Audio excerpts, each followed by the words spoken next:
Minister of National Security, pretty important position in Israel, had to say about their plans for Palestinian land, namely the Gaza Strip. First of all, I suggest that we don't leave the city centers in Gaza.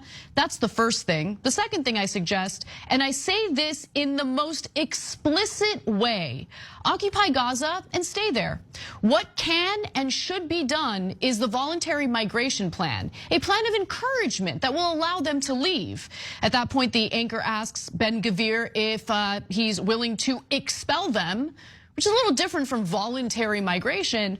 And he responds with, of course, if we decide this, we can do it. And maybe it's exactly statements like that and statements like the one you heard earlier from Benjamin Netanyahu that have led to a decline in global support toward Israel. And I want to give one more example, Cenk. This is a short video, but this is the University of Gaza. It suffered the same fate as other universities in Gaza. I mean, it was already pretty much destroyed, but apparently that wasn't enough for the IDF. They had to go a little bit further by completely destroying it, completely leveling it, and blowing it up. So there you have it. And so before we get to some of the polling that Morning Consult has done of the global community in regard to how they feel about Israel and this ongoing war, Cenk, what are your thoughts on all of this? So what Ben-Gvir said is the very definition of ethnic cleansing. If you don't think that that was a call for ethnic cleansing by the national security official from Israel, you're so blinded by your bias that it's not even worth discussing. Because the guy could say, we want to cut all their heads off, and you go, no, but it doesn't, no, technically, no, there's no technically. He's saying, we're gonna go and occupy Gaza, you saw it with your own eyes, you heard it with your own ears, and then we're going to push the Palestinians out, we're gonna expel them. Well, that's the definition of ethnic cleansing.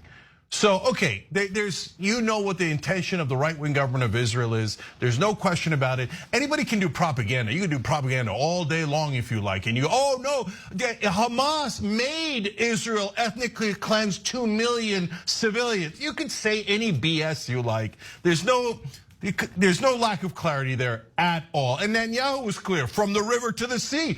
I mean, I was told from the river to the sea is the very worst thing you could possibly say. I condemned people saying from the river to the sea on the Palestinian side. Do I hear a condemnation of Netanyahu on that? Well, forget Netanyahu. It's easy to say, well, he's unpopular in Israel. Do I hear condemnation of the government of Israel as their prime minister and their national security minister brazenly talking about ethnic cleansing and wiping out the Palestinians? Not only are they talking about it, they're doing it. Right. Why do you blow up the school? So that they have no opportunity. 100%. They have no hope.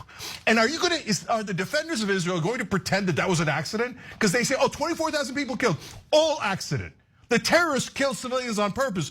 We killed all of these civilians, but golly gee, they were all accidents. Did they blow up the college by accident? No, look, you're kidding yourself. You're in total, utter delusion if you think this is anything but ethnic cleansing. So at this point, Cenk, the United States stands alone in the global community in regard to its unwavering support for the Israeli government.